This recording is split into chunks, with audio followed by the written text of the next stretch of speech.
السلام علیکم ناظرین، میں ہوں آپ کا host Tahir Asim. Programme career explorer میں خوش آمدید۔ ناظرین، آج کے پروگرام کریئر ایکسپلورر میں ہم جاننے کی کوشش کریں گے قانون اور قانون دان کے متعلق۔ کون کون سے مراحل طے کرنے پڑتے ہیں ایک وکیل بننے کے لیے، کیوں بعض وکلاء کافی نام کما لیتے ہیں اور کیوں بعض اتنی پذیرائی نہیں حاصل کر پاتے۔ اس کے علاوہ مفید قانونی ٹرمینالوجیز کے بارے میں ہم جاننے کی کوشش کریں گے۔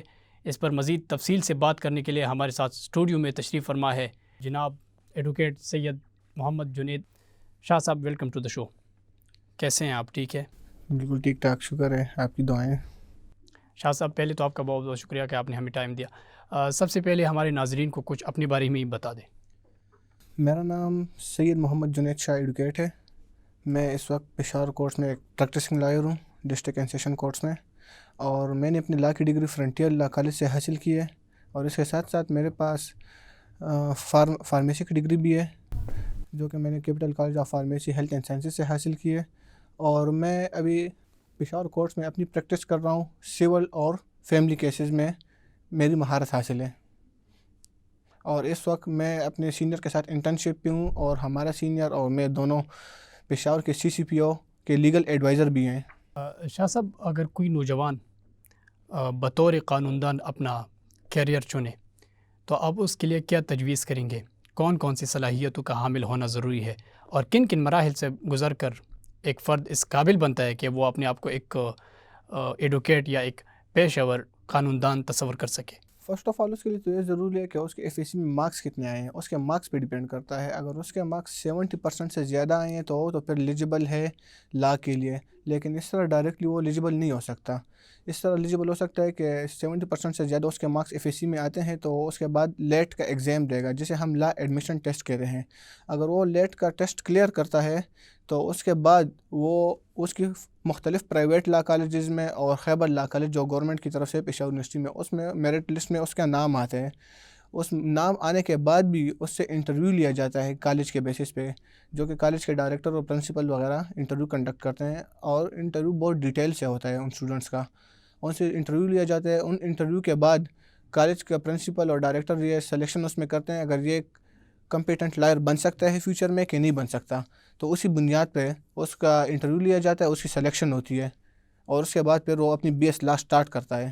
جی، تو اس کا مطلب ہے کہ جب وہ ٹیسٹ پاس کرتے ہیں تو جو ٹیسٹ ہوتا ہے کس طرح کون سا ادارہ کنڈکٹ کرتی ہے، اور اس کے علاوہ کون کون سے مضامین اس میں شامل ہوتی ہے؟ جو لا ایڈمیشن ٹیسٹ ہوتا ہے وہ HEC کنڈکٹ کرتی ہے، ہائر ایجوکیشن کمیشن کنڈکٹ کرتی ہے، اور اس میں FAC کے مضامین زیادہ تر ہوتے ہیں، لیکن اس میں ہوتا ہے کہ اگر آپ جنرل نالج آپ کی مضبوط ہے تو اس میں آپ کے زیادہ اچھے مارکس بن جاتے ہیں، اور اس میں ایسے اور پرسنل اسٹیٹمنٹ کمپلسری ہوتا ہے۔ 75 MCQs ہوتے ہیں اور 25 مارکس کے یہ ایسے اور پرسنل اسٹیٹمنٹ وغیرہ ہوتی ہیں، تو اس میں انگلش، اردو، میتھمیٹکس وغیرہ اور جنرل نالج کے MCQs وغیرہ آتے ہیں، اور اس میں ایسے اور پرسنل اسٹیٹمنٹ آتے ہیں، اور اس میں آپ کو 50 مارکس لینے ہوں گے پاس ہونے کے لیے۔ 50 مارکس پہ آپ کا یہ لیٹ کا ایگزام پاس ہو سکتا ہے، لیکن آپ کو صرف 50 مارکس چاہیے نہیں ہوتے، کیونکہ آج کل کمپٹیشن کا دور ہے، ہر ایک اسٹوڈنٹ ایک ایک پوائنٹ پہ رہ جاتا ہے۔ اسی مارکس، لیٹ کے ایگزام کے مارکس اور FAC کے مارکس کے پھر آپ کا ایگریگیٹ بنتا ہے، جس طرح میڈیکل اسٹوڈنٹس MBBS اور BDS میں ایڈمیشن لینے حاصل کرنے کے لیے MDCAT وغیرہ دیتے ہیں، تو اس طرح لا کے اسٹوڈنٹ بھی لا ایڈمیشن ٹیسٹ دیتے ہیں، اور ان کا بھی اس طرح ایگریگیٹ بنتا ہے، اور ایگریگیٹ میں ایک ایک پوائنٹ پہ ہزاروں اسٹوڈنٹ بیٹھے ہوتے ہیں، کیونکہ پشاور میں ٹوٹل 250 سیٹس ہوتی ہیں، 100 گورنمنٹ کالج کے پاس ہوتی ہیں لا کالجز کے پاس، اور 150 سارے پرائیویٹ کالجز کے پاس ہوتی ہیں۔ 250 سیٹس پر پورے KPK کے اسٹوڈنٹ ڈیپینڈ کرتے ہیں، اور ان میں 250 کے وہ یہ موقع حاصل کرتے ہیں۔ تو جب بھی یہ ٹیسٹ ہوتا ہے، اس کے بعد انٹرویو آپ نے دینا ہوتا ہے، انٹرویو اور اس ٹیسٹ میں کیا مطلب انٹرویو کا کیا اثر ہوتا ہے اس ٹیسٹ پر؟ انٹرویو کا یہ اثر ہوتا ہے کہ انٹرویو میں آپ سے یہ پوچھا جاتا ہے کہ مختلف مضامین کے بارے میں، کہ آپ کو قانون کے بارے میں کوئی بیسک آئیڈیا وغیرہ ہے کہ نہیں ہے۔ جس طرح آپ سے یہ پوچھا جاتا ہے کہ کانسٹیٹیوشن میں آرٹیکلس کتنے ہیں، total article, number of articles کتنے ہیں، کانسٹیٹیوشن میں آرٹیکل 25 وغیرہ کیا ہے، آرٹیکل 10 کے بارے میں کیا ہے، کچھ نہ کچھ معلومات، بیسک معلومات تو آپ کے حاصل ہونی چاہیے نا۔ CRPC کس چیز کا ایبریویشن ہے، CPC کس چیز کا ایبریویشن ہے، اس طرح کوئی بیسک ڈیٹیل وغیرہ لا کے بارے میں آپ کچھ پوچھے۔ اگر آپ کو بیسک کا نہیں پتہ ہوتا تو آپ پھر آگے کیا کریں گے لا کی فیلڈ میں؟ جی، ہر علم میں تحقیقات کے سبب، ریسرچز کی وجہ سے اضافہ ہوتا رہے اور مختلف مضامین کئی شاخوں میں تقسیم ہو رہے ہیں، مطلب اسپیشلائزیشن کا دور ہے، تو قانون کے شعبے میں اسپیشلائزیشن کی کیا حیثیت ہے اور یہ کس طرح ہوتا ہے کہ آپ کہیں گے کہ میں نے لا میں اسپیشلائزیشن کیا ہے، اس کے بارے میں آپ کیا کہیں گے؟ اس طرح تو وکیل زیادہ ہوتے ہیں جو 20 لاکھ کی ڈگری لے لیتے ہیں اور بس فارغ ہو جاتے ہیں، کالج یا یونیورسٹی کی لائف سے فارغ ہو جاتے ہیں اور بیٹھ جاتے ہیں کورٹس میں، بیٹھ جاتے ہیں، اپنے لیے سیٹ اپ وغیرہ بنا لیتے ہیں، کورٹس میں بیٹھے ہوتے ہیں، پریکٹسنگ لائر ہوتے ہیں، کیس آتے ہیں جاتے ہیں وغیرہ. لیکن آپ کو ایک مشہور قانون بننے کے لیے اس میں اسپیشلائزیشن کرنا ہوتا ہے. جس طرح ابھی آپ دیکھ سکتے ہیں بیرسٹر گوہر علی صاحب کو دیکھ سکتے ہیں، شیر افضل مروت صاحب کو دیکھ سکتے ہیں. اس طرح آپ کو نام بنانے میں بھی بڑا ٹائم لگتا ہے، لیکن آپ کو اسپیشلائزیشن بھی حاصل کرنی ہے، کیونکہ ہر ایک فیلڈ میں اسپیشلائزیشن حاصل کرنا بہت ضروری ہے، کیونکہ آج کل کمپٹیشن کا دور ہے اور ہر ایک بندہ آپ کے ساتھ کمپٹیشن میں ہے کہ میں آگے ہو جاؤں، دوسرا آگے نہ ہو جائے کہ صرف میں ہی آگے رہوں تو یہ ٹھیک ہے. تو اس طرح ہم لوگ LLM کر سکتے ہیں لا کی فیلڈ میں. LLM لا کے فیلڈ میں ایک پی ایچ ڈی ٹائپ ہوتی ہے. اب بس آپ پی ایچ ڈی کر لیتے ہیں، ایک اسپیشل فار ایگزامپل آپ کرمنل سائڈ میں پی ایچ ڈی کرنا چاہتے ہیں تو آپ کرمنل سائڈ میں LLM کر سکتے ہیں، سول سائڈ میں کرنا چاہتے ہیں سول سائڈ میں LLM کر سکتے ہیں. پھر اس کے بعد ہوتا ہے بارٹ لا. بارٹ لا کے لیے آپ کو باہر ممالک جانا پڑتا ہے، انگلینڈ سے ہوتا ہے وہ بارٹ لا.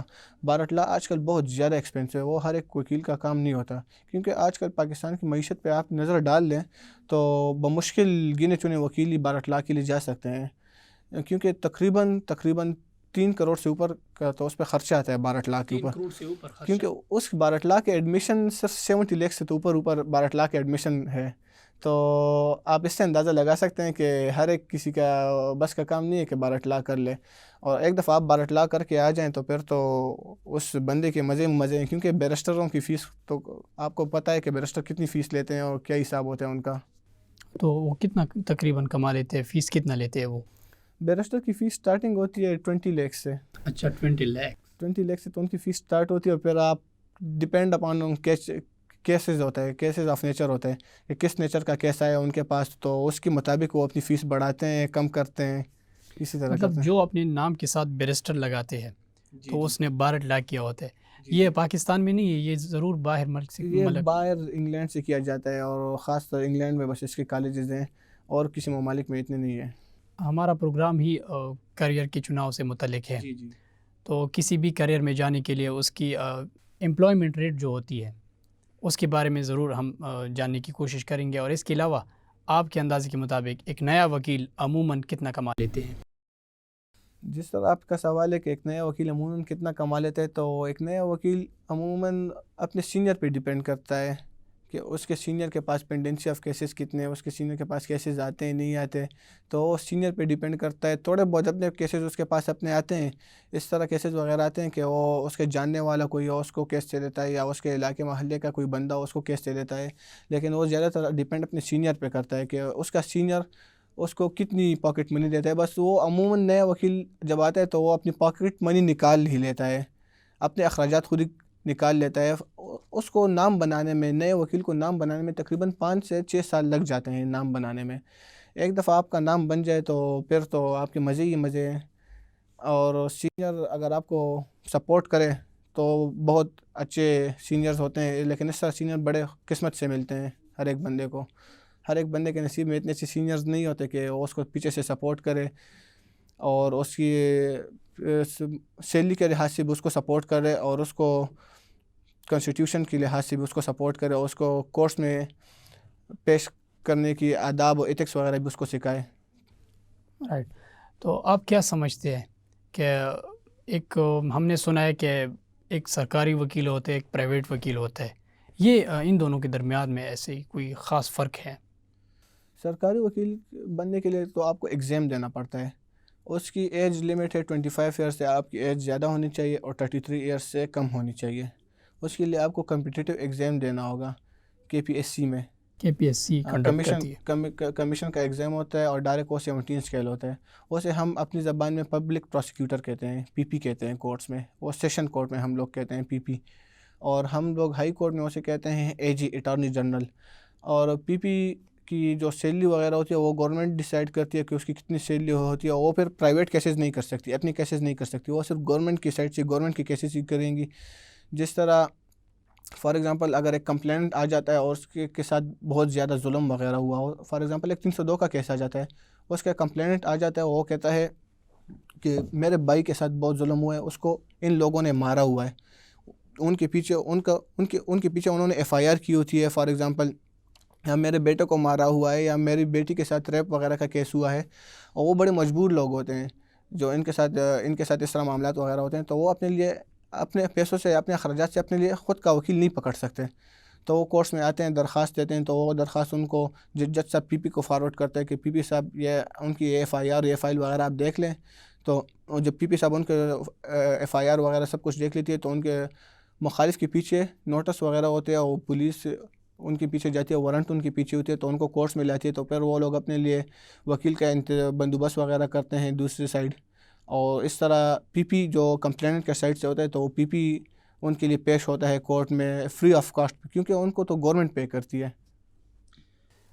جہاں تک ہم نے وکیل کا نام سنا ہے تو عدالت کے ساتھ ہی سنا ہے، عدالتوں کے علاوہ وکیل کے لیے اور کہاں پر روزگار کے مواقع میسر ہوتے ہیں؟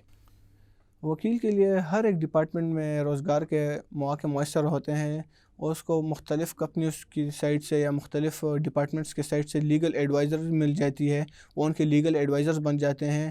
وکیل کے لیے ہر ایک اسکول، ہر ایک یونیورسٹی میں لیکچررشپ کی آفرز بھی موجود ہوتی ہیں۔ بینک میں وکلاء کا زیادہ تر انٹرفیئرز آج کل میں دیکھ رہا ہوں کہ بینک میں وہ زیادہ تر ایک ایز اے مینیجر کی پوسٹ پہ آ جاتے ہیں ڈائریکٹلی، اور ہر ایک چیز میں ان کے لیے روزگار کے مواقع میسر ہوتے ہیں۔ اس کا مطلب اگر وکیل کو عدالت میں نہ ہو تو دوسری ڈپارٹمنٹس میں بھی ان کو جو ہے نا اپنے روزگار کے مواقع میسر ہوتے ہیں؟ جی بالکل، وکیل کو آپ ایسا نہیں کہہ سکتے کہ آپ وکیل ہیں بس آپ صرف کورٹس کے جورسڈکشن کے اندر ہی رہیں گے۔ آپ کورٹس کے جورسڈکشن سے ذرا باہر نکلے تو آپ کو مختلف کمپنیز میں بہت اچھی جابز مل سکتی ہیں۔ شاہ صاحب، بعض شعبے ایسے ہوتے ہیں کہ ان کے لیے ایک مخصوص قسم کے ذہنی سانچوں والے افراد ہی موضوع ہوتی ہے، پیشہ ورانہ تعلیم میں اپڈیٹ رہنا، مسلسل پڑھنا ہوتا ہے۔ آپ کیا سمجھتے ہیں ایک وکیل اپڈیٹ رہنے کے لیے کیا کرتے ہیں؟ وکیل کو اپڈیٹ کرنے کے لیے ضروری ہے کہ جس طرح آپ ہر ایک بندہ پڑھتا ہے یا ڈاکٹرز وغیرہ پڑھتا ہے، ساری دن رات پڑھتا ہے، تو اس طرح وکیل بھی پڑھتا ہے۔ وکیل کی ہر منتھ میں ایک دو بکس آتی ہے جن کو ہم اپنی زبان میں کہتے ہیں CLC وائلارز وغیرہ، ان کے ایپیلیٹس کورٹس کی ان میں ججمنٹس ہوتی ہیں، ایپیلیٹس کورٹس کی ان میں ججمنٹس ہوتی ہے، ہائی کورٹ کی ججمنٹس ہوتی ہے، سپریم کورٹ کی ججمنٹ ہوتی ہے، اس طرح اینولی بھی ان کی بکس آتی ہیں، HCMR وغیرہ کی بکس وغیرہ آتی ہیں، تو ان میں وہ لوگ پڑھتے ہیں کہ فار ایگزامپل ایک 302 کا کیس ہے تو اس میں ہائی کورٹ کی ججمنٹ، لاہور کے ہائی کورٹ کی ججمنٹ نے اس میں کیا فیصلہ کیا، اس میں کیا پریسیڈنٹس دیے۔ فار ایگزامپل اگر اس طرح nature of case Peshawar courts میں آ جائے، اس وکیل کے سامنے آ جائے، تو وہ اس پریسیڈنٹ سے فائدہ اٹھا سکتا ہے کہ پریسیڈنٹس میں اگر فار ایگزامپل کمپلینٹ کے سائڈ میں فائدہ ہوا ہے اس بندے کو، تو اگر وکیل کمپلینٹ کے سائڈ سے ہو تو وکیل کو فائدہ ہو سکتا ہے اس ججمنٹ کا، اس میں اس کے کلائنٹ کو بہت زیادہ فائدہ ہو سکتا ہے، اور اس کے کلائنٹ کو عدالت میں برتری حاصل ہو سکتی ہے۔ جی ناظرین، یہاں پہ وقت ہو گیا ایک شارٹ سے بریک لینے کا، چلتے ہیں بریک کی طرف، ملتے ہیں بریک کے بعد، stay with us.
Welcome back to program career explorer with Tahir Asim.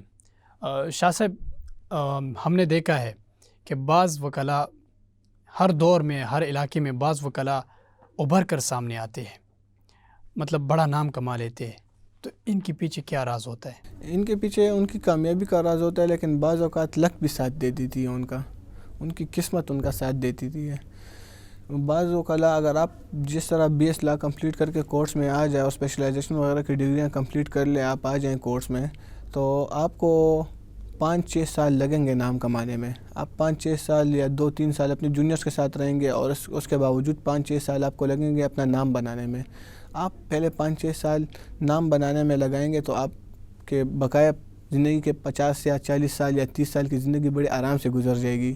اگر آپ پہلے 5-6 سال پیسہ کمانے میں لگائیں گے تو آپ کا پھر نام نہیں بنے گا، پھر آپ کی یہ بقایا 50 یا 30 سال کی زندگی جو ہوگی نا، وہ بڑی مشکلات کا سامنا کرنا پڑے گا آپ کی زندگی کا۔ تو اس طرح آپ کو چاہیے کہ آپ جس طرح کورس میں آ جائیں، جس طرح نئے وکلاء کورس میں آ جائیں، تو ان کو پہلے 5-6 سال نام بنانے میں لگانا چاہیے۔ ان کے ساتھ ساتھ ان کو یہ پریسیڈنٹس وغیرہ یا ججمنٹس وغیرہ لوور کورٹس کی، ہائی کورٹ کی، سپریم کورٹ کی ججمنٹس وغیرہ ان کو دیکھنی چاہیے کہ ہر منتھلی اینولی کیا کیا ججمنٹس آتی ہے، کس نیچر آف کیسز آتے ہیں، کون سے نیچر۔ ان کو چاہیے کہ وہ ہائی کورٹ میں زیادہ تر ٹائم دے۔ ہائی کورٹ میں سینئر وکلاء صاحبان ہوتے ہیں، سینئر ججز بیٹھے ہوتے ہیں، ان کی آرگومنٹ سن لیں، ان میں ہیئرنگ کیا ہوتی ہے، ان کی وے آف ٹاکنگ کس طرح ہے، وے آف اسپیکنگ کس طرح ہے، ان کی ڈریسنگ دیکھ لیں، ان کی پرسنالٹی دیکھ لیں، تو ان سے انسپائر ہوں، ان سے کچھ سیکھ لیں۔ ان کے ساتھ بیٹھے سینئر لائر کے ساتھ، تو ان کو کچھ تجربہ حاصل ہوگا کہ فار ایگزامپل ایک نیچر آف کیس آ گیا کہ ڈیمارکیشن کا کیس آ گیا، ڈکلیریشن کا سوٹ آ گیا آپ کے سامنے، تو اس کو میں کس طرح ہینڈل کروں گا، یا ریکوری کا سوٹ آ گیا تو اس کو میں آگے کس طرح چلاؤں گا، اس کو میں اگر میرے پاس نیا کیس آ گیا تو اس کو میں عدالت میں سوٹ کس طرح فائل کروں گا، وہ طریقہ سیکھ لے کہ فار ایگزامپل سیشن کا کیس ہے تو میں اس کو سیشن میں کس طرح سوٹ کروں گا، پھر آگے جائے گا کورٹ کا جو پروسیجر ہوگا وہ کس طرح ہوگا، تو جج کے ساتھ آرگومنٹس کس طرح کرنے ہوں گے، کس ڈیٹ پہ آرگومنٹس کرنے ہیں، کس ڈیٹ پہ ایویڈنس ریکارڈ کرنا ہے، کس ڈیٹ پہ ہیئرنگ ہونی ہے، کس ڈیٹ پہ صرف اٹینڈنس لگانا ہوتا ہے، حاضری جسے ہم کہتے ہیں، تو یہ کس طرح پروسیس ہوگا، اس کو ہم کس طرح ہینڈل کریں گے، کلائنٹ کو کس طرح ہینڈل کریں گے۔ سب سے مشکل کام ہمارے لیے ہوتا ہے کہ ہم کلائنٹس کو کس طرح ہینڈل کریں گے۔ اور نئے وکلاء جب آتے ہیں تو ان پہ لوگوں کا اعتبار وغیرہ نہیں ہوتا اتنا کلائنٹس کا، کیونکہ فار ایگزامپل لوگ کہتے ہیں کہ اس کے پاس کوئی ایکسپیرینس نہیں ہے، وہ زیادہ ٹیلنٹڈ کیوں نہ ہو اپنے سینئر سے، اس کی GPA اپنے سینئر سے 10 گنا زیادہ کیوں نہ ہو، اس کی ڈبل کیوں نہ ہو اس کی GPA۔ فار ایگزامپل اس کی سینئر کی GPA اگر 3 ہو، اس نے 4/4 GPA لی ہو، لیکن اس کے پاس وہ ایکسپیرینس نہیں ہوتا، کورٹ کا ایکسپیرینس، تو اس وجہ سے لوگ کلائنٹس زیادہ تر ان سے ڈرتے تو نہیں ہیں، لیکن ان پہ اعتبار نہیں کر سکتے کہ میں اپنا کیس اس کو دوں، یہ میرا کیس خراب نہ کر لے آگے۔ تو آپ کورس میں جائیں گے، پھریں گے ادھر، لوگ آپ کو دیکھیں گے کہ آپ کی ڈریسنگ کس طرح ہے، آپ کی پرسنالٹی کس طرح ہے، تو اس بیسس پہ آپ کو لوگ جانیں گے۔ 5-6 سال آپ کو اس میں لگیں گے، آپ کو پھر لوگ جانیں گے کہ وکیل ہے۔ اگر فار ایگزامپل کوئی کلائنٹس عدالت میں بیٹھا اور آپ آرگومنٹس کر لے آن بہاف آف یور سینئر، آپ آرگومنٹس کر لیں، آپ کا سینئر ہائی کورٹ میں موجود ہے اور آپ کو سینئر کہتا ہے کہ آپ جائیں اور وہ ڈکلیریشن کا جو سوٹ ہے اس میں نے آرگومنٹس وغیرہ تیار کی ہیں، وہ آپ صرف جج کے سامنے پیش کر لیں اور آرگو کر لیں جج کے ساتھ، اور پیچھے کوئی کلائنٹس وغیرہ بیٹھا وہ آپ کے آرگومنٹ سے متاثر ہو تو وہ آپ کا کلائنٹ بن جائے گا۔ نیکسٹ کیس وہ آپ کے پاس خود بخود لے کر آئے گا کہ اس وکیل صاحب کی آرگومنٹس اتنی اچھی ہے تو اس کا پرفارمنس بھی اچھا ہوگا۔ وہ آپ کا بیک گراؤنڈ وغیرہ جانتا ہے یا نہیں جانتا ہے تو اس پہ آپ کا کیس ڈیپینڈ نہیں کرتا، وہ آپ کی ایک آرگومنٹ سے آپ اس کو انسپائر کر سکتے ہیں۔ تو زیادہ تر وکلاء کو پہلے 5-6 سال مشکلات کا سامنا کرنا پڑتا ہے، لیکن آپ کو گھبرانا نہیں ہے، نئے وکلاء صاحبان کو گھبرانی ہے، کیونکہ یہ ہر ایک وکیل اس سے گزر چکا ہوتا ہے، ہر ایک وکیل نے 5-6 سال بڑے مشکلات سے گزارے ہیں۔ اچھا، اس گفتگو کے دوران آپ نے کچھ ٹرمز استعمال کی ہے جو کہ قانونی اصطلاحات جسے ہم کہتے ہیں کہ پریسیڈنٹ، آرگومنٹ، ہیئرنگ یا رولنگ، اس طرح کے، یہ کیا ہوتے ہیں؟ اس کو تھوڑا آپ ایکسپلین کریں پلیز۔ پریسیڈنٹس تو وہ ہوتے ہیں جو اپیلیٹ کورٹ کی جو ججمنٹس وغیرہ ہوتی ہے ہر ایک کیسز میں آتی ہے، آخر میں جج ہر ایک کیس میں آخر میں ایک ججمنٹ یا آرڈر پاس کرتا ہے، وہ ایک پریسیڈنٹس بن جاتی ہے اپیلیٹ کورٹ کی۔ وہ آپ ججمنٹس وہ YLR وغیرہ CLC یا سپریم کورٹس یا HCMR وغیرہ میں وہ پریسیڈنٹس وغیرہ منتھلی اور اینولی آتی ہیں، آپ ان کو دیکھ سکتے ہیں۔ اگر اسی طرح سیم نیچر آف کیس آپ کے پاس آ جاتا ہے، فار ایگزامپل آپ کے پاس سیم نیچر آف کیس آ گیا، سیم نیچر آف اوفینس آ گیا آپ کے پاس، اور آپ کے پاس کلائنٹ آ جاتا ہے کہ میرے ساتھ یہ واقعہ ہوا ہے یا میرا یہ کیس ہے، تو آپ کو فار ایگزامپل وہ پریسیڈنٹس یاد ہوگی، آپ کو کہ اس پریسیڈنٹس یا اس نیچر آف کیس میں high court Lahore high court کی جج نے یہ فیصلہ دیا تھا تو وہ پریسیڈنٹس آپ لوور کورٹ کو یا پھر کورٹ کو پیش کر سکتے ہیں کہ اس طرح ایک کیس آیا تھا لاہور میں 2018 میں 2000 میں 1990 میں اس طرح کیس آیا تھا اور جج نے اس طرح فیصلہ دیا تھا.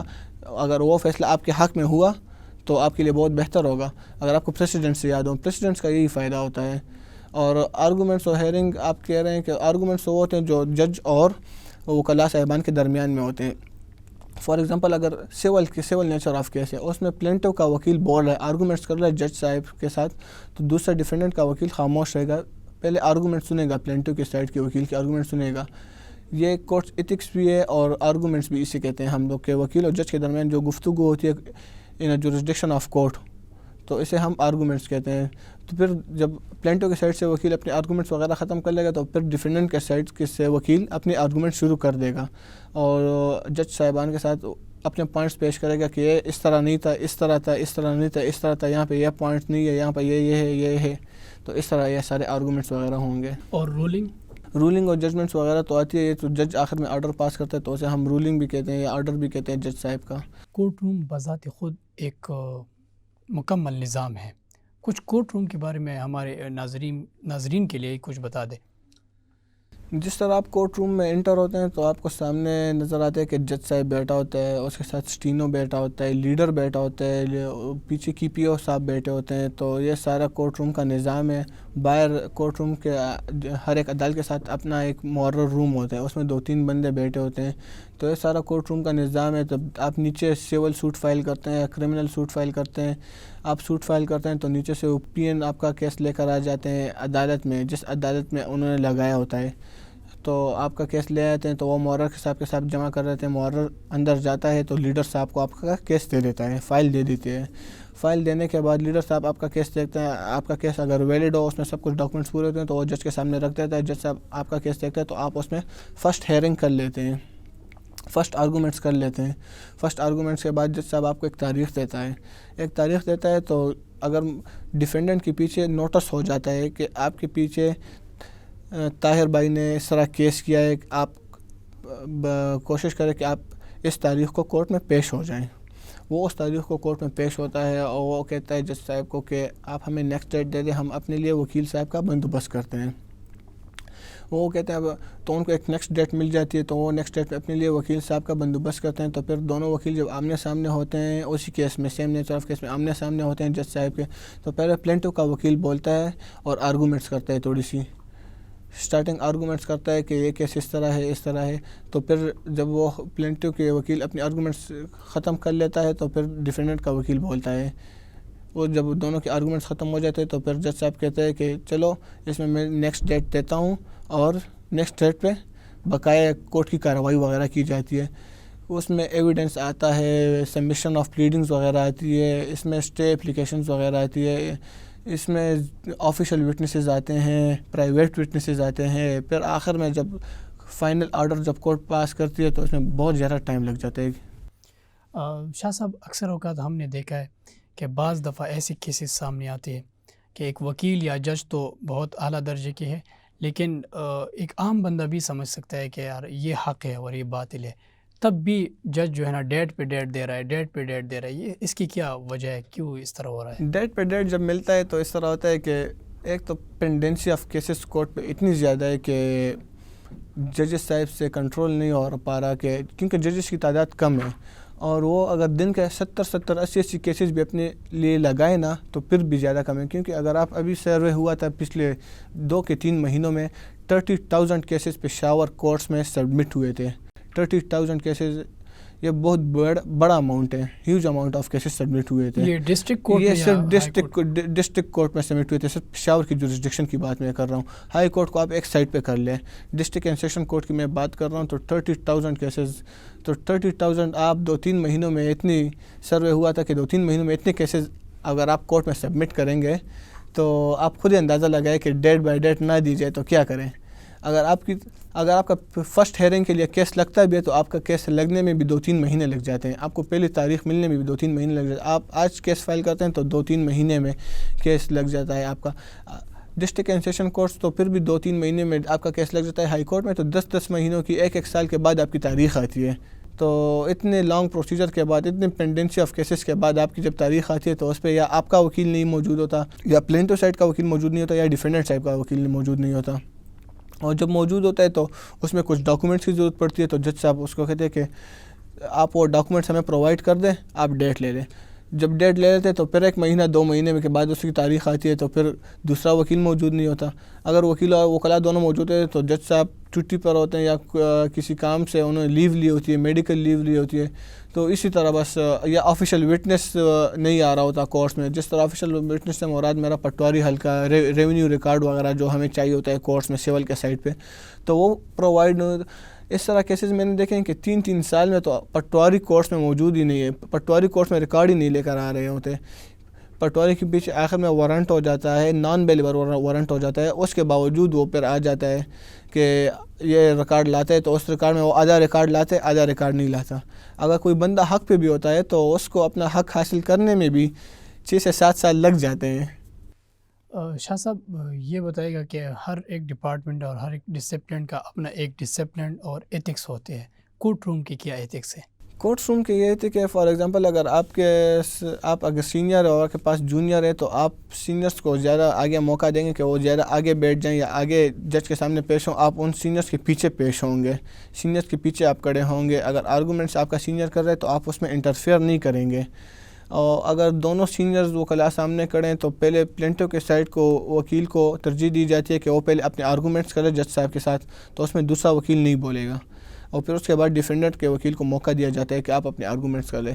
اگر ان دونوں کے علاوہ جج صاحب اگر بات کریں تو دونوں وکیل خاموش ہوں گے, کیونکہ یہ کورٹس کے ایتھک ہے. آپ کورٹ میں موبائل یوز نہیں کر سکتے. موبائل فون یا آپ کا سائلنٹ ہوگا یا آپ نے بند کیا ہوگا. تو بس یہی کورٹس کے ایتھکس میں آتا ہے سب کچھ. صحیح. تو آپ نے 2 ٹرمز استعمال کیے, ایک جو ڈیفینڈنٹ تھا اور دوسرا جو آپ نے ٹرمز پلینٹو. یہ اس کو تھوڑا ایکسپلین کر دیے کیا ہوتی ہے. پلینٹو وہ ہوتا ہے جو سوٹ فائل کرتا ہے.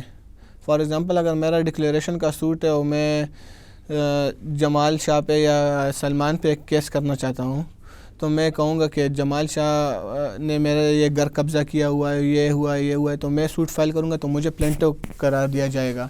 اس پہ میں سوٹ کرتا ہوں تو وہ ڈیفینڈنٹ قرار دیا جائے گا. اسے ہم ڈیفینڈنٹ کہتے ہیں کورٹس کی زبان میں. ناظرین یہاں پہ ایک شارٹ سا بریک لیتے ہیں, ملتے ہیں بریک کے بعد. Stay with us.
Welcome back to program career explorer with Tahir Asim.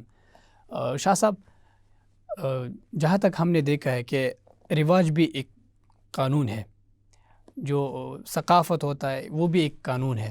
اس کے علاوہ اقدار یا جس کو ہم کہتے ہیں کہ سوسائٹل ویلیوز اینڈ نارمس بھی ایک کسی نہ کسی حد تک قانون ہی ہے. سوال یہ ہے میرا کہ ایک قانون بنتا کیسے ہے؟ اچھا, جس طرح آپ نے بات کی کہ رواج بھی ایک قانون ہے اور ثقافت بھی ایک قانون ہے, تو اس کو میں اس طرح ڈیفائن کرنا چاہوں گا کہ ہمارے پاس 2 قسم کے لاز ہوتے ہیں. ایک اسپیشل لا ہوتے ہیں اور ایک جنرل لا ہوتے ہیں. جنرل لا کو ہم کامن لا بھی کہہ سکتے ہیں. تو اسپیشل لا جس طرح ہوتے ہیں کہ ثقافت یا رواج وغیرہ یہ سب کچھ اسپیشل لاز میں آ جاتے ہیں. اگر سالوں سے ایک رواج جاری ہے ایک جگہ میں, اور جہاں پر اسپیشل لاز فالو ہوتے ہیں تو وہاں پہ جنرل لا کی ویلیو ختم ہو جاتی ہے, وہاں پہ جنرل لا فالو نہیں ہوتے. تو اس طرح خیبر کے ایریاز میں یا ایجنسیز وغیرہ میں فاٹا کے علاقے میں جرگا سسٹم ہے، out side the court settlement ہے. تو اس میں اس طرح ہوتا ہے کہ جرگے سسٹم کو زیادہ ویلیو دیا جاتا ہے، اور وہاں پہ جرگا کا فیصلہ دیتی ہے، اور جرگے کے ممبران مشران کو ہم آربیٹریٹرس کہتے ہیں. آربیٹریٹر وہ فیصلہ لکھ لیتی ہے، ایک اسٹامپ پیپر پہ، ایک ڈاکومنٹ پہ فیصلہ لکھ لیتی ہے، وہ کورٹ کے سامنے پیش کرتی ہے، کورٹ اس پہ اپنا اسٹمپ وغیرہ لگا لیتے ہیں، تو وہ کورٹ کا فیصلہ بھی بن جاتا ہے اور آربیٹریٹر کا فیصلہ بھی بن جاتا ہے. تو اسے ہم اسپیشل لاز کہتے ہیں، اسے ہم ثقافت کہتے ہیں. ایک پچھلے 100 سالوں سے سٹارٹ ہے، اس طرح آ رہا ہے، تو بس یہ ایک رواج بن گیا ہے ہمارا. جہاں پہ اسپیشل لا فالو ہوتا ہے وہاں پہ جنرل لا فالو نہیں ہوتا. اور جنرل لا کسے کہتے ہیں؟ جنرل لا ہم اپنے کانسٹیٹیوشن کو کہتے ہیں، ہم اپنے رول آف لاز کو کہتے ہیں. اور جس طرح کانسٹیٹیوشن میں آرٹیکلز وغیرہ اسے ہم جنرل لاز وغیرہ کہتے ہیں. تو یہاں پر تضاد نہیں ہے، وکلاء کی ہی یہی اسٹیٹمنٹ ہے اور قانونی جو ادارے ہیں ان کا ہی یہی اسٹیٹمنٹ ہے کہ قانون سب کے لیے ایک ہوتا ہے. تو یہاں پہ اس بات سے آپ لوگ خود تضاد نہیں کرتے ہو کہ جب قانون سب کے لیے ایک ہوتا ہے، ہم اپنی بات پہ ابھی بھی قائم ہے کہ قانون سب کے لیے ایک ہی ہوتا ہے، لیکن یہ جورسڈکشن کی بات آ جاتی ہے کہ جہاں پہ ثقافت آ جاتا ہے، تو میں نے آپ کو کہا ہے وہاں پہ جنرل لا فالو نہیں ہوتا. ابھی اسپیشل لاز فالو تھے، ابھی ان کے لیے اسپیشل کورٹس بھی بنائے گئے ہیں.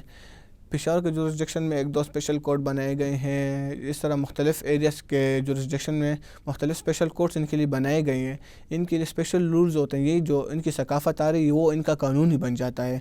وہاں کے علاقے کے لوگوں کے لیے یہی ایک اسپیشل رول ہے، کیونکہ وہ ان کے آباء و اجداد سے یہی ثقافت آ رہا ہے، یہی رواج آ رہا ہے. تو ہم اپنی بات پہ ابھی بھی قائم ہے کہ قانون سب کے لیے ایک ہی ہوتا ہے، لیکن اس جگہ کے لوگوں کے لیے، اس جگہ میں رہنے والے لوگوں کے لیے، اس جگہ کی جورسڈکشن میں جو لوگ آتے ہیں ان کے لیے اپنا قانون ہوتا ہے نا.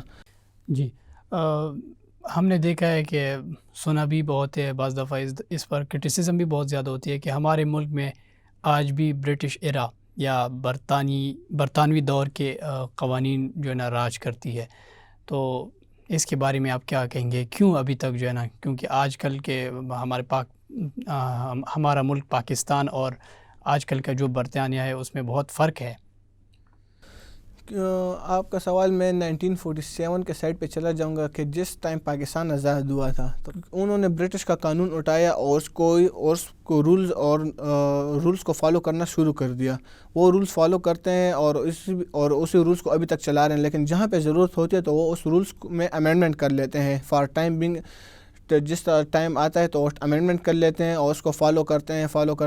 لیکن ہم ابھی تک ان کے سارے رولز کو فالو نہیں کرتے، کیونکہ CRPC یہ وغیرہ ہم نے ان سے ہی لیا ہے. کرمنل پروسیجر کوڈ وغیرہ جو ہے ہم نے ان سے لیا ہے. اگر فار ایگزامپل ایک بندہ 302 کر لے اور اس پہ کوئی ایویڈنس نہ ہو، کوئی شہادت نہ ہو، تو اسے ہم بری کر لیتے ہیں. یہ ہم نے اپنے لیے قانون شہادت بنایا ہوا ہے، لا آف ایویڈنس ہم اسے کہتے ہیں. قانون شہادت کا بک بنے ہوئے ہے، تو اس میں ہم نے اسلامی ٹچ زیادہ دیا ہوا ہے قانون شہادت میں. تو ہم اسلام کی روح سے بھی ایک جرم کو دیکھتے ہیں کہ اگر اس پہ جرم لاگو ہوتا ہے تو ٹھیک ہے، اگر نہیں لاگو ہوتا ہے اسلامی رولز میں تو ہم اسے بری کر لیتے ہیں. ہم زیادہ تر رولز ابھی ان کے فالو نہیں کر رہے. ہم نے مکسچر بنائے ہوئے ہے برٹش لا کا بھی اور اپنے لا کا بھی. شاہ صاحب، ناظرین میں اگر کوئی خواہش مند لیڈی یا جینٹل مین ہو، وہ چاہے کہ میں وکیل بنوں، قانون دان بنوں، تو آپ اس کے لیے کیا سجیسٹ کریں گے؟ تو میں اس کو یہی سجیسٹ کروں گا کہ قانون دان بننے کے لیے آپ کو زیادہ سے زیادہ پڑھائی کرنی ہوگی. اور زیادہ سے زیادہ پڑھائی کس طرح ہوگی؟ جس طرح میں نے آپ کو کہا کہ FSC میں آپ کے 70% مارکس ہوں گے، پھر آپ کا لیٹ کلیئر کرنا ضروری ہوگا. اور اس کے بعد جب آپ کی سلیکشن ہوتی ہے اور جب آپ BS لا مکمل کرتے ہیں تو آپ کو اس طرح آسانی سے لائسنس نہیں دیا جاتا ڈسٹرکٹ کورٹس کا اور سیشن کورٹس کا. اس کے لیے پھر آپ کو ایک ٹیسٹ دینا ہوگا، لا گیٹ ٹیسٹ، لا گریجویٹ ٹیسٹ دینا ہوگا. وہ آپ کلیئر کریں گے تو اس کے بعد آپ سے ہائی کورٹ کے ججز انٹرویو لیں گے. اگر آپ انٹرویو کلیئر کر لیں تو اس کے بعد آپ کا اپنا لائسنس ایشو ہوگا آپ کو. جی، اور کیا سجیسٹ کریں گے کہ کیسی وہ جو ہے نا اپنا مائنڈ سیٹ بنائی ایک وکیل بننے کے لیے کیا کرے؟ وہ وکیل بننے کے لیے جو بندہ وکیل بننا چاہتے ہے تو وہ حاضر دماغ ہونا چاہیے. جی حاضر دماغ ہونا چاہیے. اس کی دا وے آف اسپیکنگ کس طرح ہے، دوسرے بندے کو کس طرح لاجواب کرنا ہے، اسی مومنٹ پہ اس کو جواب دینا ہے. اگر وہ اس سے کوئی سوال کرے تو اسی مومنٹ پہ اس کو جواب دینا. اس کا آئی کنٹیکٹ ہونا چاہیے پیپلز کے ساتھ، کہ کس طرح آئی کنٹیکٹ ہونا چاہیے. دا وے آف ڈریسنگ اس کو کا سینس ہونا چاہیے کہ کس طرح ڈریسنگ کرنی چاہیے. شاہ صاحب بہت بہت شکریہ کہ آپ نے ہمیں قیمتی ٹائم سے وقت دیا. ناظرین، میں امید کرتا ہوں کہ آپ لوگوں کو قانون اور قانون دانوں کے بارے میں مکمل طور پر آگاہی ملی ہوگی. ملتے ہیں اگلے پروگرام میں، تب تک کے لیے اللہ حافظ.